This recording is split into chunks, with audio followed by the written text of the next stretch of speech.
Only our gods can wear this armor, the alien said.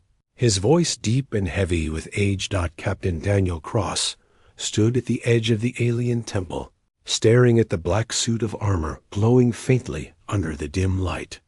The runes along its surface shimmered like fire caught inside glass. His breath echoed in the silence. It had been 6 months since Alara had left. She wasn't just another crew member. She had been his closest friend, maybe more than that, though neither of them had dared to say it. She'd been transferred to a research station far beyond the Orion Belt. Since then, Daniel had felt empty, like a part of the crew's heartbeat had gone missing. He thought about her every day, about the way she used to challenge his decisions, in that half-teasing, half-serious tone. She'd always told him he had a bad habit of walking into danger just to see what would happen.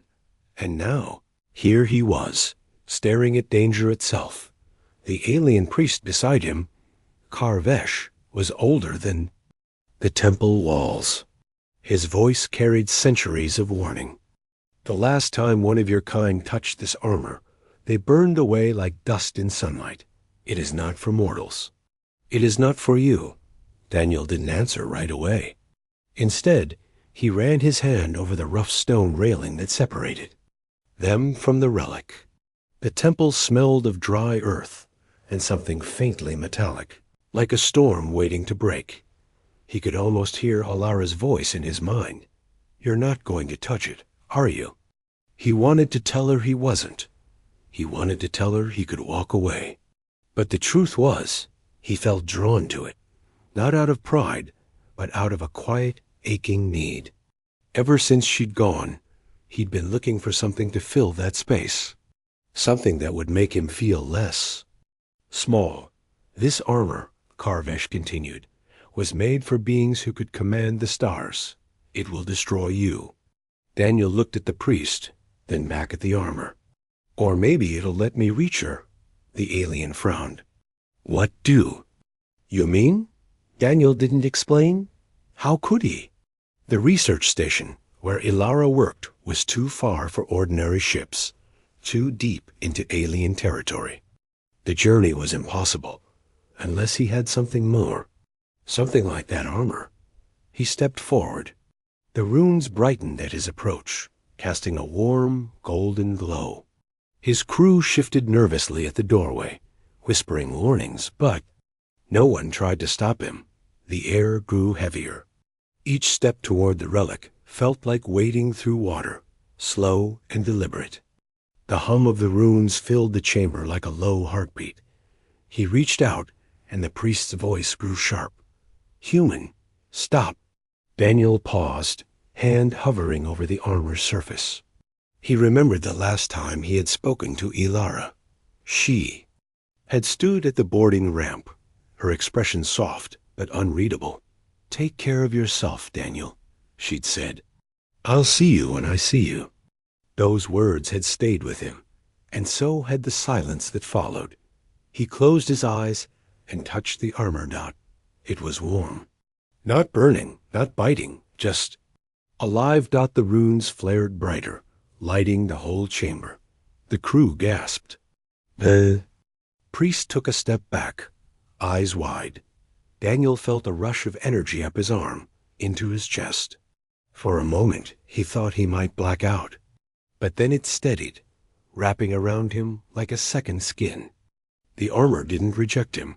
He took a deep breath and whispered, almost to himself, I can do this. The priest shook his head in disbelief. No mortal has ever. Maybe I'm not just a mortal, Daniel said quietly. Not today. Peace. By peace, the armor began to attach itself to him. A gauntlet first, then the chest plate, then the boots. Each piece fit perfectly, as if it had been waiting for him. It wasn't just giving him strength, it was giving him direction. When the last piece clicked into place, Daniel looked toward the distant stars visible through the temple's broken roof. Somewhere out there, Alara was working under the cold light of alien suns, far from home. Somewhere out there, she might be feeling just as alone as he was. The priest's voice was almost a whisper now. "It has accepted you as one of its own." Daniel didn't know what that meant yet, but he knew what he had to do. He turned to his crew. "Set course for the Orion Belt." "Sir," one of them said hesitantly, "that's months away." "At full burn." "And the council will have to forgive me?" Daniel interrupted. "Some things are worth the risk." The priest stepped forward, placing a long clawed hand on Daniel's shoulder. "You understand what you carry now? This armor is not just power. It is responsibility. It will change you." Daniel nodded. "Maybe that's what I need." The hum of the armor deepened, and for a moment he swore it was urging him forward. Almost impatient. He didn't know if Elara would even want to see him again. He didn't know if she had moved on, if she thought about him at all. But he did know one thing. He wasn't going to let distance be the end of their story. Galaxy was big. But so was the human heart dot as Daniel stepped out of the temple. The alien priest's words echoed behind him. "Only our gods can wear this armor?" Daniel glanced over his shoulder, his voice steady.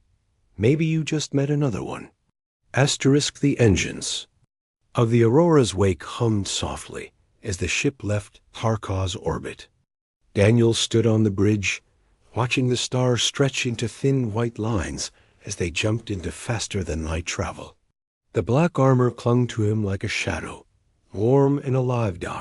It had been 3 days since he had touched it. 3 days since it had accepted him. 3 days since he had made up his mind to go after Elara. But in those 3 days, doubt had crept in. He leaned on the railing, eyes locked on the swirling lights outside. The galaxy was endless. How was he supposed to find her in all of that? The Orion Belt was far, yes, but even if he got there, would she even want to see him? He remembered the way she had left.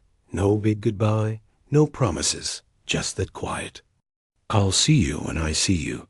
It had felt like a door closing. Karvesh, the alien priest, now traveled with them. He had insisted on coming. "The armor is not a tool," he had said. "It will lead you, but it will also test you." Now, the old alien stood beside Daniel, his voice calm but certain. "Your mind is far away, human. You are thinking of her." Daniel didn't answer. "You doubt yourself," Karvesh continued. "This is dangerous. The armor responds to your will. If your heart is divided, it will act without you."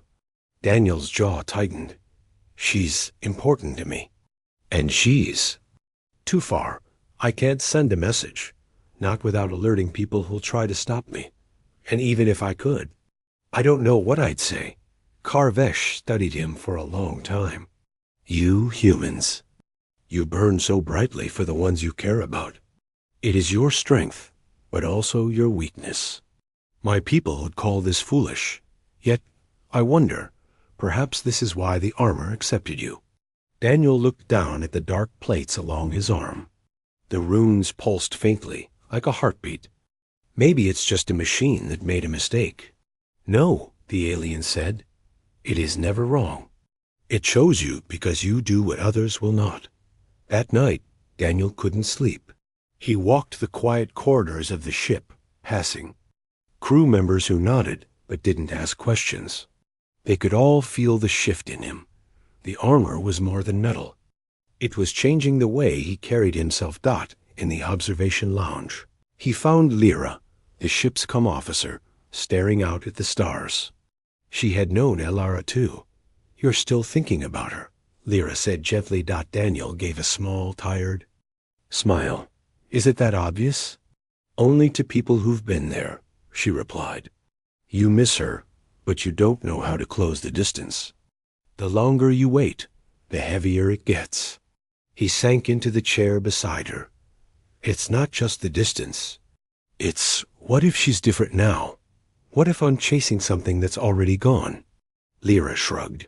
"Or what if you're the reason she hasn't let go?" Her words stayed with him long after she left. The next day, the ship hit trouble. A blockade of drones sat between them, and the slipstream lane that led toward the Orion Belt. They weren't military, but they were dangerous enough. Scavenger. Drones left over from an old war, programmed to attack anything that moved too close. The crew debated turning back, but Daniel felt the armor stir against his skin, like it wanted to move. He stood. "I'll clear them." The crew protested, but he stepped into the airlock before anyone could stop him. As the doors opened, the cold void rushed in, but the armor sealed itself, wrapping his face in a smooth, glassy visor. He leapt into the dark. The drones swarmed like metal insects, their weapons firing bolts of white energy. The armor moved before. He could think, shields forming, blades extending, every strike fast and precise. He wasn't just wearing it. He was part of it. In minutes, the way was clear. He floated there in the quiet, breathing hard. The stars spread endlessly around him. For a moment, he felt small again, but not in the way that hurt. In the way that reminded him there was more to reach for. Back on the bridge, the crew cheered, but Daniel barely heard them. All he could think was, if I can fight through this, I can fight through the distance between us. Later, as he sat alone, the armor's runes glowed brighter. Karvesh appeared in the doorway. "You are beginning to understand," the alien said. Daniel looked up. "Understand what?" "That the armor's true power is not strength," Karvesh replied. "It is resolve. You took the risk because you could not accept turning back. That same will can cross any distance." Daniel thought about that long into the night. He still didn't know exactly what he'd say when he saw Elara again. He still didn't know if she'd be glad or angry. But he knew he would find her. He couldn't promise her the stars, but he could promise to show up. And sometimes that was. The Aurora's wake drifted at the edge of the Orion Belt, its engines humming low. Outside the viewport, the stars here looked sharper, colder, as if even the light was older. Daniel stood with his hands clasped behind his back, staring at the faint silver rings of gas and dust circling far-off suns. Somewhere inside this vast stretch of space was the research station where Elara worked, but finding it wasn't simple. The Orion Belt wasn't just one system. It was dozens, scattered across light years. And the research station didn't appear on public maps. It was hidden for security reasons, tucked away in an asteroid field to protect valuable alien tech. The crew worked quietly, scanning for any trace. Daniel felt the days stretching like years. Every hour without progress was another hour that made the distance between them feel heavier. He thought about her every night. He tried to imagine what she might be doing, running experiments, arguing with colleagues, laughing in that way that always softened her eyes.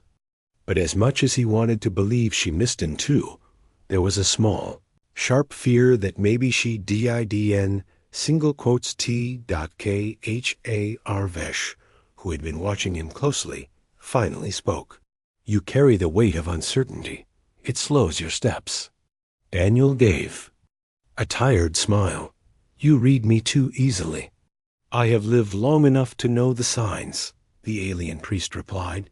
"Your heart is here, yet also there with her. This is both your greatest power and your greatest risk." Before Daniel could respond, Lyra's voice broke through the bridge silence. "Captain, I think I've found something." Everyone turned toward her station. A faint transmission had been caught in the background noise, scrambled, but there. She worked quickly, isolating it, until a voice emerged through the static. Daniel's heart clenched. It was Elara. "Station under. Request immediate." The signal crackled. Unknown vessels, shields failing. The bridge went silent. Lyra looked up at him. "That's her. And she's in trouble." Daniel felt the armor hum against his skin. It was subtle, but insistent, like it was urging him to move. "Set a course," he ordered. The Aurora's wake surged forward, cutting across the cold dark like a blade. The coordinates Lyra had extracted were deep inside a dense asteroid cluster, dangerous territory for a large ship. When they reached the outer edge, they saw them, a swarm of pirate craft, small but fast, darting between asteroids as they closed in on a large, heavily shielded station. Bright flashes lit the void as the station's defenses tried to hold them back. "Captain," Lyra said, "if we take the ship in there, we'll be torn apart. The pirates are using the asteroids as cover." Daniel didn't hesitate. "Then I'll go alone." The crew started to protest, but he was already moving toward the airlock. The armor sealed around him, its visor sliding into place. This time, he didn't feel nervous. He felt ready. Stepping into the cold, Daniel launched himself from the ship, thrusters on the armor firing in sharp bursts. The asteroids rushed past him, their shadows cutting across his path. Pirate ships darted like wolves around him, but the armor moved with perfect precision. Blaster fire streaked through the dark. The armor's shields flared, absorbing the hits. Daniel returned fire with bursts of light from the gauntlets, knocking enemy craft into spinning debris. Through it all, he kept his eyes on the station. He could see its damage now. One side scorched, parts of the shielding flickering. Somewhere inside those walls, Alara was fighting to keep everything from falling apart. A pirate ship swung into his path, weapons charging. The armor reacted instantly, deploying an energy blade from his wrist. With a swift, clean strike, craft split apart, drifting in two burning halves. When he reached the station's docking bay, he landed hard, the deck shuddering beneath him. The pirates who had breached the interior turned toward him and froze. The glowing armor filled the narrow corridor, runes burning brighter with each step. They ran. Inside the control center, the air smelled of burnt metal and ozone. And there she was. Alara stood at a console, hair tied back, hands flying over controls. She turned at the sound of the door, and for a second she just stared. "Daniel?" She breathed. He almost forgot how to speak. "Hey," he said softly. She blinked, eyes flicking to the armor. "What in the stars are you wearing?" "Long story," he said, glancing around. "I came to help." Her expression shifted, surprise, confusion, and something else he couldn't name. "You crossed half the galaxy to get here?" Daniel hesitated, then nodded. "I couldn't let the distance win." The sound of another explosion shook the station. Alara moved back to the console. "We still have hostile ships outside. The shield generator's failing." Daniel stepped forward. "Then let me buy you the time you need." She looked at him. For a moment, something warm flickering in her eyes, then not a dot back in the docking bay. Daniel launched into the void again. This time, the armor moved like it was part of him, faster, sharper, stronger. The pirates broke under his assault, their formation scattering. Within minutes, the remaining ships jumped away, leaving the belt silent once more. When Daniel returned, Alara was waiting at the airlock. She stepped forward slowly, studying him, then shook her head in disbelief. "You're still the same. Always charging into danger for someone else." He smiled faintly. "And you're still worth the trouble." For a moment, neither of them spoke. The noise of the station faded, the weight of distance shrinking between them. Finally, she said quietly, "You made it here, Daniel. Maybe the rest won't be so hard." The armor's runes glowed warmly, as if agreeing that Daniel didn't know what the future held. But as they stood side by side, the cold stars watching, he felt something he hadn't felt in a long time: hope. Asterisk. Orion Belt had fallen quiet after the battle. The pirate ships were gone, and the station's damaged shields were finally holding steady. Daniel stood in the repair bay, his armor dim now, the runes softly pulsing like a heartbeat. He had removed his helmet, but he still felt the faint hum of the suit against his skin. Across the room, Ilara was talking with her crew. She looked calm, but Daniel could see the fatigue in her posture, the way she leaned slightly against the console. It had been years since they'd stood in the same room. Now, even though they were finally face to face, Daniel still felt a strange kind of distance between them, not measured in light years, but in time and unspoken words. When she finished with her crew, she walked over to him. "You could have been killed," she said, her voice calm but tight. Daniel shrugged slightly. "I wasn't going to let them take the station." Her gaze lingered on him. "No, I mean, you could have been killed just trying to get here. You crossed pirate territory, asteroid fields, and," she gestured at the armor, "whatever that is." "Why?" Daniel hesitated, the truth catching in his throat. "Because," he said quietly, "I couldn't stand not trying. I didn't want to keep wondering how you were and never finding out." For a moment, neither of them spoke. Ilara looked away first, her voice softer now. "You haven't changed." "I hope that's a good thing," he said. They didn't have time to dwell on it. A warning klaxon blared through the station. The comms officer's voice came over the speaker. "Captain, long-range scans show another wave incoming. Larger than the first." Ilara's expression hardened instantly. "If they break through this time, the station won't survive." Daniel glanced at her. "Then we stop them before they get close." She looked at the armor, then at him. "You can't do it alone.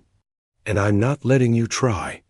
Before he could protest, she led him to the central lab, the place where she'd been working since she left Earth. Inside, strange alien devices lined the walls, glowing with shifting light. In the center sat a half-finished exosuit, sleek and silver, built from technology unlike anything Daniel had seen. "This was designed for station defense," Ilara explained. "But it's incomplete. The power source isn't stable enough for prolonged use." Daniel studied it. "Can it work for short bursts?" She nodded reluctantly. "Maybe, but if it fails, it could." She didn't finish the sentence. Daniel gave her a small smile. "Sounds familiar." Minutes later, they were in the docking bay, standing side by side, him in the ancient black armor, her in the silver suit she'd built. The station crew worked frantically around them, sealing breaches and preparing emergency defenses. When the second pirate wave arrived, it was worse than they expected. Heavier ships, better weapons, more organized. Daniel and Ilara launched into space together. The armor system synced with the station's targeting grid, while her suit linked directly to its defense turrets. They moved in unison, covering each other, weaving through enemy fire like they'd trained for years. The pirates didn't expect two humans to fight like this. Their formation broke within minutes, ships scattering as Daniel and Ilara pushed them back. At one point, a pirate craft swung in behind Ilara, its weapons primed. Daniel didn't think. He moved. The armor's shields flared as he intercepted the blast, sending the pirates spinning into debris. She didn't say thank you, but the way she glanced at him said enough. The fight dragged on, each second stretching like an eternity. But slowly, the pirates began to retreat. One by one, their ships jumped out of the belt until the void was silent again. When they returned to the station, the crew erupted into cheers. Ilara stepped out of her suit, sweat on her brow, but a spark in her eyes. "You know," she said, catching her breath, "I forgot what it was like to fight beside you." Daniel smiled faintly. "Feels like we make a good team." Her gaze softened. The station repairs went on for days. The second pirate attack had damaged more systems than anyone first realized. Shields were unstable, communications only worked in short bursts, and the supply lines were cut off. Daniel stayed to help, wearing the black armor when heavy work needed to be done. The crew treated him with a mix of respect and curiosity, word of how he'd fought, through the asteroid field and destroyed the pirate ships had spread quickly. But even with all that, he still felt the same quiet distance from Ilara. They spoke more than they had in years, but every conversation seemed to skirt around what mattered most. She worked long hours, sometimes vanishing into the lab for a whole day. When they did talk, it was often about the station, the repairs, or the pirates. Never about them. One night, unable to sleep, Daniel wandered the station's upper ring. From there, he could see the shattered remains of the old alien outpost on a nearby asteroid. The ruins had been there for centuries. Towers collapsed into jagged stones. Huge metal gates bent and twisted. Karvesh joined him silently, his footsteps light. That place was once sacred, the alien said. It was a temple built for those who wore the armor. Daniel looked at him, like me. The priest nodded slowly. It has been dormant for many lifetimes. But now that you are here, I believe it will awaken again. Daniel frowned. Why tell me this now? Karvesh's eyes gleamed in the dim light. Because I think she is the reason you were chosen. You humans. You fight hardest not for glory, but for the ones you cannot bear to lose. Daniel didn't answer. He was thinking about Galara and how she still kept him at arm's length. The next day, while scanning the nearby asteroid belt for pirate movement, Lyra detected something strange, a faint energy signature coming from the ruins Karvesh had spoken of. It pulsed in a slow rhythm, like a heartbeat. Daniel decided to investigate. Ilara insisted on going with him. They took a small shuttle to the asteroid's surface, landing beside the broken gates. Inside, the air was thin but breathable. The halls were lit by faint strips of alien symbols, glowing like faded embers. The deeper they went, the stronger the pulse became. The black armor reacted to it, the runes along, Daniel's chest plate glowing brighter with every step. They reached a massive circular chamber, the walls carved with images of towering figures wearing armor like his. At the center stood a stone pedestal, and on it rested something unexpected, a small crystalline sphere, clear but with shifting lights inside. Ilara stepped closer, eyes wide. This is incredible. It's some kind of power core. I've seen fragments in the lab, but nothing whole like this. Before Daniel could speak, the sphere flared with light. The floor trembled. The runes on the walls burned bright. Daniel, Ilara said sharply, you're activating it. The armor's hum deepened, and Daniel felt something. Connect. Memories not his own flickered through his mind. Ancient battles, worlds defended, faces both alien and human. He stumbled, gripping the pedestal. Daniel. Ilara caught his arm, her eyes searching his. What's happening? He steadied himself. It's calling to me, like it knows who I am. Karvesh's voice echoed from the entrance. It remembers its bearer. The walls began to shift, revealing an opening to a long-forgotten hangar. Inside rested a ship unlike anything Daniel had seen, sleek, black, covered in the same runes as his armor. Ilara's jaw dropped. This ship, it's made from the same tech. Daniel, with this, you could cross the galaxy in days. Daniel's heart pounded. And I can make sure I'm never too far again. The armor pulsed once more, and Daniel knew the ship was his. It had been waiting for someone who would fight, not just for themselves, but for someone else. Ilara looked at him, her expression unreadable. You came all this way. But what happens when you have the means to leave just as fast? He met her gaze. Then I'll make sure I'm always close enough to come back. The silence between them was heavy, but different now. It wasn't the distance of uncertainty. It was the weight of something neither of them had quite admitted yet. When they returned to the station, the crew was stunned by the discovery. The alien ship was quickly moved into the station's dock for repairs and study. That night, Daniel stood alone in the docking bay, looking at the sleek vessel. The thought of leaving the station didn't scare him anymore. What scared him was the idea of leaving without saying what he needed to say. He didn't know if Elara felt the same way. He didn't know if the years apart had changed her too much.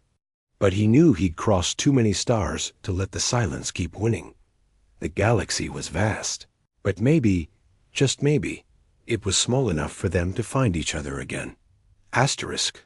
The alien ship rested in the station's dock, its black hull gleaming under the lights. Engineers worked day and night to restore its systems. Guided by the strange way, it seemed to respond only to Daniel. Daniel had spent every day there learning how to operate the vessel. It felt like an extension of the armor. When he touched the controls, they shifted under his hands, as if alive. But no matter how much time he spent in the dock, his thoughts always drifted to Elara. They had been closer since the ruins, but there was still a quiet wall between them. He wanted to break it. He just didn't know how. One evening, after hours in the dock, Daniel walked the station's quiet corridors. Through the wide observation window, the stars shone bright against the black void. Somewhere out there, Elara had built a life without him. Somewhere out there, she had moved on. He told himself that wasn't true, but doubt crept in anyway. When he reached the lab, he saw her alone, running scans on the crystal sphere from the ruins. The glow lit her face in soft gold. For a moment, he just stood there, remembering all the times he had wanted to speak and had stayed silent. She noticed him? Couldn't sleep? She asked. He shook his head, just thinking. Her eyes met his. About leaving? Daniel hesitated. About coming back? That made her pause. She put down the scanner. Daniel, why did you really come here? Was it just to fight pirates? Or... She trailed off like she was afraid to finish. He took a step closer. I came because you were here. Because the idea of never seeing you again felt worse than crossing half the galaxy. She looked down. It's been years. People change. Maybe, he said quietly. But I didn't forget you. Before she could reply, the station alarms blared, a deep, urgent sound. The intercom crackled. Multiple unidentified ships inbound. Shields at 40%, all crew to stations. They ran to the command deck. On the main display, a fleet of heavy pirate warships approached fast. The damage from the last attacks had left the station vulnerable. They wouldn't survive a long fight. Lyra's voice was tense. They've brought a capital ship this time. If we can't stop them here, the station's done. Daniel looked at the alien ship in the dock through the viewing screen. He knew what he had to do. I'll take it, he said. Karvesh turned sharply. It is not ready. The systems. It's more ready than the station, Daniel interrupted. If I can draw them away, you might have time to get the shields. Back online? Elara stepped forward. You can't just fly into that fleet alone. Daniel looked at her. If it means keeping you safe, I can. Her expression shifted. Fear, frustration, something unspoken. But she didn't stop him. Minutes later, the alien ship roared out of the dock, the armor binding to the pilot's chair as if welcoming him home. The ship's systems lit up with a smooth hum. The controls felt like they were part of his own body. He pushed the engines to full, streaking toward the incoming fleet. The pirates opened fire. Plasma bursts streaked past, but the alien ship moved. Like water, weaving between them.